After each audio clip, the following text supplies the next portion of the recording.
Hey you guys, it's Peter, and welcome to my channel.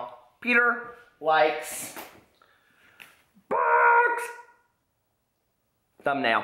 Okay, so anyway, how are you guys doing today? I am back again. Didn't think I'd do it, did ya?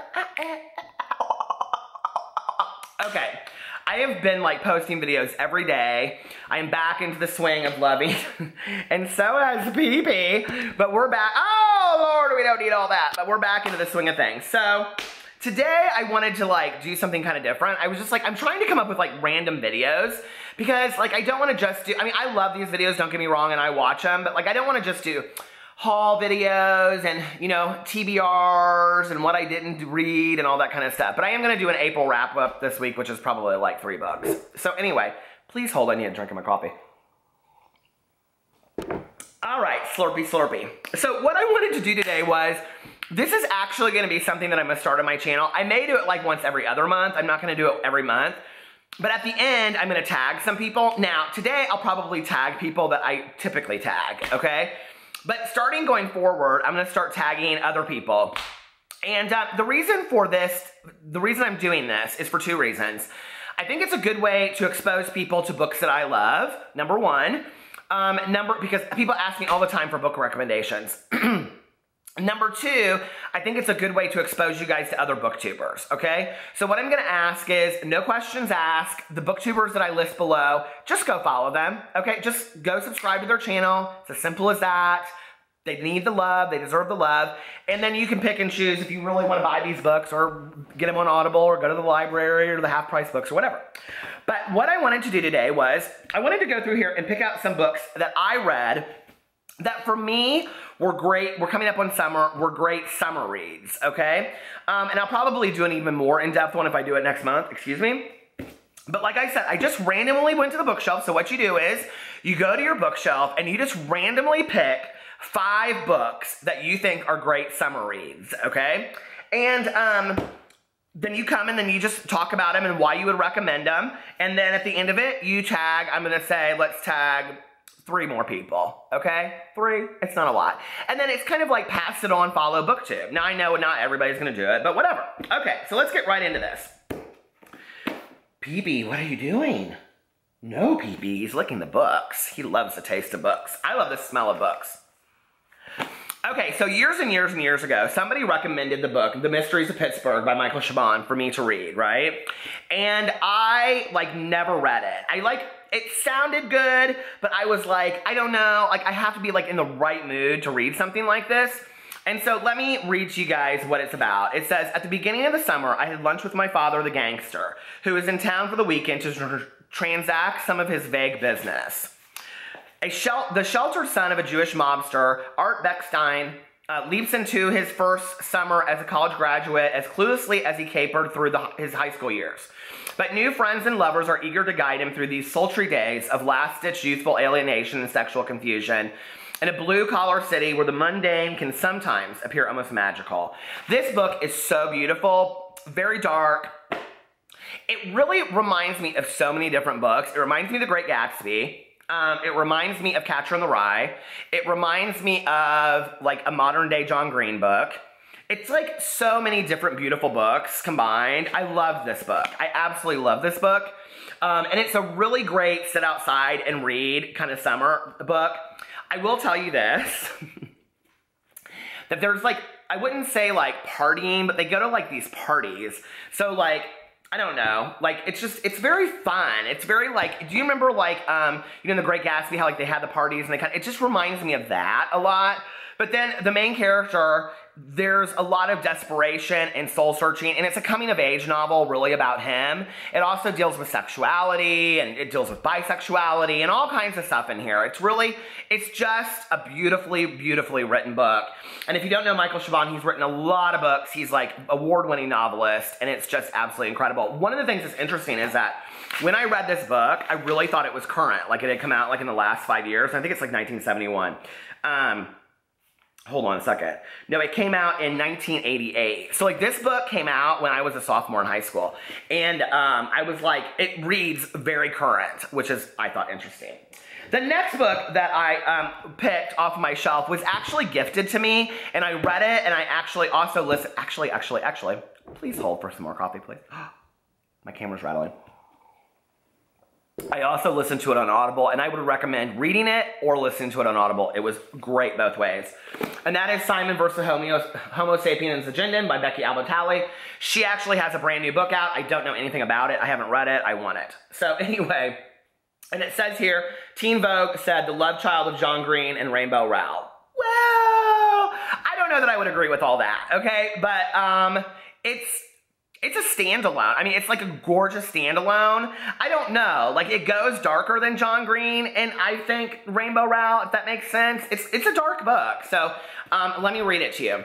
16-year-old and not so openly gay Simon Spear prefers to save his drama for the school musical, but when an email falls into the wrong hands, his secret is at risk of being thrust in the spotlight. Now Simon is actually being blackmailed. If he doesn't play wingman for a class clown Martin, his sexual identity will become everybody's business.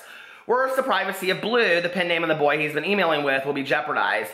As his email correspondence with Blue grows more flirtatious every day, Simon's junior year has suddenly got all kinds of complicated. Simon has to find a way to step out of his comfort zone before he's pushed out without alienating his friends, compromising himself, or fumbling a shot at happiness with the most confusable, adorable guy he's ever met. Did you guys see me shaking my head? Okay. Well, I'll tell you why. Because as I got into like do you guys ever do this? Do you love a book so much that you kind of forget what it's about? I was like literally a sentence into this and I was like, okay. So yes, I remember this book. It's very endearing. It's very sweet. This book is the love child of John Green and Rainbow Rowell, which I totally understand why Teen Vogue said that now. The book that is not, that I was actually getting this confused with for a second, is I Love You, Leonard Peacock, or Leonard A. Peacock, or whatever, by Matthew Quick, I think. That book is very dark, but I love that book as well, and if it was on my bookshelf, I probably would have pulled it down because it's a great summer book. But anyway, this book is really, really good. Becky Albertalli does have a new book out. I need to shut up about this book. This book had such a profound impact on me. It's such a sweet book. It actually kind of reminds me, if you guys like LGBT fiction, it reminds me a lot of Alex Sanchez's Rainbow Boys series that he wrote. Alex Sanchez wrote a fantastic series of books called Rainbow Boys. So if you haven't read those, because they're not as well known because they're older, this reminds me a lot of that. Okay, the next book was actually because I think I was buying a David Levithan book on Amazon, and this book was listed underneath it, and I have now seen it at Half Price Books like a million times. That cracks me up. And that is The Prince of Venice Beach by Blake Nelson. And he actually wrote Recovery Road, which I think they turned into a TV show that was horrible about teenagers that were in recovery. Did you guys see that show? Oh, kill a beast. Anyway, no factual basis whatsoever as a person in recovery. But this book was really good. And I literally read it in 2 days sitting on my front porch. It was so fantastic. It's such an easy read. The main character is so endearing. And so let me read it to you. Runaway street kids criminals, welcome to sunny California. Robert Callie Callahan has a pretty nice setup as a runaway living in Venice Beach. Friends, a place to crash, and a regular pickup baseball game. He lives in a treehouse, okay? But he is almost 18 and hasn't gone to school in years. He needs a way out. Otherwise, who knows where he'll end up? When a private investigator asks his help in locating a missing teenager, Callie wonders if this could be his true calling.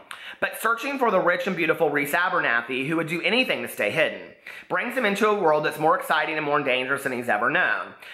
Okay, so it makes it sound kind of trite and kind of cheesy, but I'm telling you, it is not. And he has a best friend in the book that's this girl that is a very endearing character, and it's very real. I don't know how to make it. It's not, like, it's YA, but it's very real. Like, they talk a lot about, like, street kids and homeless kids that, like, this kid gets his shoes stolen, and it's very real. It's very eye-opening. I mean, he did his research writing this book. You can tell by reading it. But it's actually also just kind of a fun read. So, it's like a murder mystery book. He could totally turn this into a series, but I know he won't. He finds people who don't want to be found. So, The Prince of Venice Beach. Also a great summer read. All right, so my final two, oh my God. Okay, this was my favorite book, I think, for 2015, and that was Dumplin by Julie Murphy, Go Big or Go Home, okay? And so many people did not notice this when they bought the book, so listen, okay, let me just show you first of all. If you take the cap off, there is a crown. Okay, first of all, I love pageants. Okay, I love beauty pageants. I love all kinds of pageants. So that's the first thing. Second thing is, on the front, she has her dress, and on the back, she has her bathing suit for the pageant. I love this book so much, okay? And I know so many people did not like this book because they felt like she fat shames in there and whatever. No, she's a big girl that talks about the realities of being a big teenage girl and how it's tough, and she sees herself differently than other people, and she's not always the nicest person in the world, I will tell you that. Her attitude in here, I think, is very real. I think she can be a total bitch sometimes, you know, and can't we all, you know, like, and that's what I loved about her so much. So let me read you this book. And I actually read, okay, so Tanya, my best friend, gave me the book, but I also listened to it on Audible. Self-proclaimed fat girl Willow Dean Dixon, dubbed Dumplin by her former beauty queen mom, has always been at home in her own skin. Her thoughts on having the ultimate bikini body? Put a bikini on your body. With her all-American beauty best friend Ellen by her side, things have always worked until Willow Dean takes a job at Harpy's, the local fast food joint. There she meets private school Beau, a hot former jock. Willow isn't surprised to find herself attracted to Beau, but she is surprised when he seems to like her back. Instead of finding new heights of self-assurance in her relationship with Beau, Will starts to doubt herself. So she sets out to take back her confidence by doing the most horrifying thing she can imagine, entering the Miss Teen Bluebonnet beauty pageant, along with several other unlikely candidates to show the world that she deserves to be up there as much as any Twiggy girl does. Along the way, she'll shock the hell out of Clover City, and maybe herself most of all. With starry Texas nights, red candy suckers, Dolly Parton songs, and a wildly unforgettable heroine, Dumplin is guaranteed to steal your heart. This book right here literally stole my heart. This is a book, I was talking about this the other day in my vlog yesterday. This is a book that made me cry at the end. It's so beautifully written, you guys, and it's so true. It's so genuinely true to my heart. I really related to her on so many levels, you know, so. And yeah, and she has another book out, I think it's called Side Effects May Vary. Side Effects May Vary was her first novel, which I also read. And then she has a third book coming out. And here she is right here, Julie Murphy. And she's super approachable too. Like, I would tweet her and all kinds of stuff, and she'd tweet me back. She was super approachable. And I love that about authors. Okay, which I could also say about the final author that I'm gonna talk about. And I'm so excited because his brand new book, the sequel to this, just came out. And I have it on Audible, and I am so excited to listen to it. It's my next book that I'm gonna listen to on Audible. So, without further ado, my fifth and final book is Sleeping Giants by Sylvain Neuvel. Okay, a lot of people did not like this book last year. Excuse me. It was actually my pick, my book of the month pick. Where does it say that? But this was my book of the month pick last year, okay? And I was super, super excited about it. And, or did I buy this after I saw it on book of the month? Do you see this beautiful cover inside? Oh my God, it is so beautiful, okay? This book, now if you love like aliens and conspiracy theories and all that stuff, this book is for you. This book is to stay up and late and read outside or in your bed with the covers over and oh my God, I love it so much. Okay, so let's get right into this. A girl named Rose is riding her new bike near her home in Deadwood, South Dakota when she falls through the earth. She wakes up at the bottom of a square hole, its walls glowing with intricate carvings. But the firemen who come to save her peer down upon something even stranger, a little girl in the palm of a giant metal hand. 17 years later, the mystery of the bizarre artifact remains unsolved. Its origins, architects, and purpose unknown. Its carbon dating defies belief. Military reports are redacted, theories are floated, then rejected. But some can never stop searching for answers. Rose Franklin is now a highly trained physicist leading a top secret team to crack the hand's code. And along with her colleagues, she is being interviewed by a nameless interrogator whose power and purview are as enigmatic as the provenance of the relic. What's clear is that Rose and her compatriots are on the edge of unraveling history's most perplexing discovery and figuring out what it portends for humanity. But once the pieces of the puzzle are in place, will the result prove to be an instrument of lasting peace or a weapon of mass destruction? An inventive debut in the tradition of World War Z and The Martian, told in interviews, journal entries, transcripts, and news articles, Sleeping Giants is a thriller fueled by a quest for truth and a fight for control of earth-shaking power. This book, like literally, I drove around hours just to finish it. It was so good. It was so good. So good. And the author, pretty easy on the eyes, right? But he's married and has kids, so ladies, keep your hands off. Well, men too. But anyway, I'm so excited to read the sequel of this, and I also tweeted him out, and he was super, super friendly. I love that about authors. I mean, because authors are like my celebrities, honestly. Like, when I'm like fall in love with an author, I'm like, oh my God. So anyway, are you guys like that with authors? I don't know. I'm kind of corny like that. Which is why I have no business going to these book conferences, because I would make a total fool of myself. I'd probably stampede over people if I saw Rainbow Rowell. I'd be like, Rainbow Rowell! I would like lose my shit, right? Okay, so those are my 5 picks for summer. So far, I might do another one. I don't know. The 3 people that I am going to tag to do this, to pick 5 of their favorite books for summer, are Graham at Mega Man Chief Fan, Dylan the Reader 5, and Philippe, the YA reader. And the reason I'm picking all 3 of them is because they're all 3 in high school, and I think that in high school you look forward to summer, and so I want them to get excited about summer and reading, and so I think that this would be a perfect challenge for them. So I hope they do it. Anyway, I love you guys so much, and I will see you back tomorrow. Bye.